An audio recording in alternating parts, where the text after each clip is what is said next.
Herkese merhabalar, ben Huri. Huri Metek Mutfak'ta kanalıma, mutfağıma hoş geldiniz.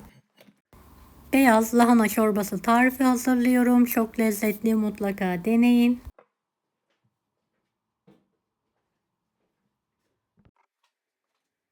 Evet, tarifimi hiç bekletmeden hemen başlıyorum.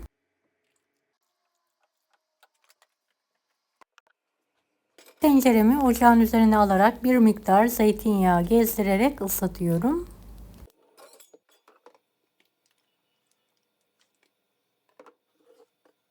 Bir tane doğranmış kuru soğanı şöyle kokusu çıkana kadar kavuralım.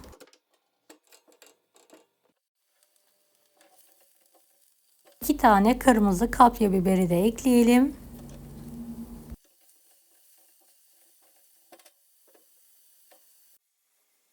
1 çay bardağı yıkanmış kırmızı mercimek.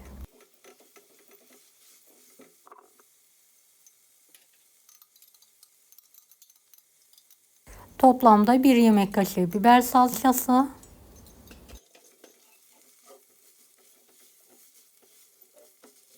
Birlikte kokusu çıkana kadar kavuralım. Bir miktar da domates suyu ekliyorum. Bir tutam doğranmış maydanoz. Kavuralım. 1 kase dolusu ince doğranmış lahana.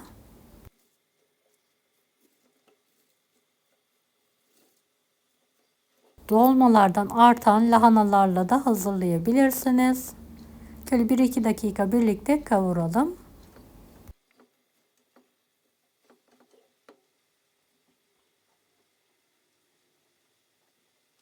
Üzerini geçecek kadar içme suyu ilave edelim.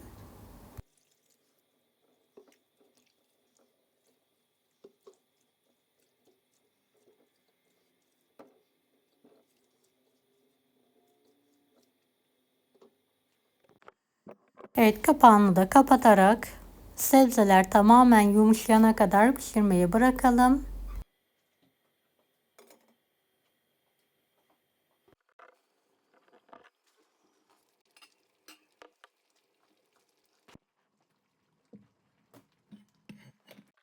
Evet, blenderla pürüzsüz olana kadar çekelim.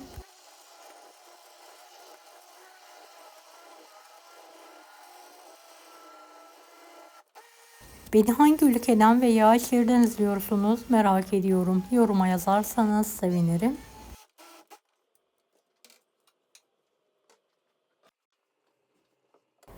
Evet, şöyle bir karıştırıyorum. Kapağını da kapatarak bir miktar daha pişirmeye bırakıyorum.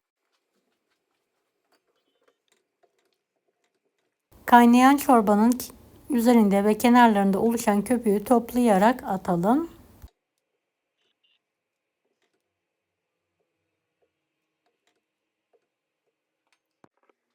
Altını kapatalım. Bir tutam dereotu veya maydanoz doğrayalım.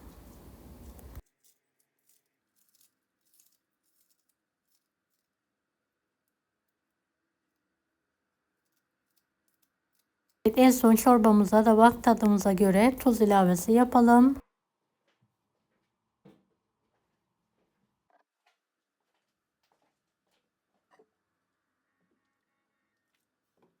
Karıştıralım.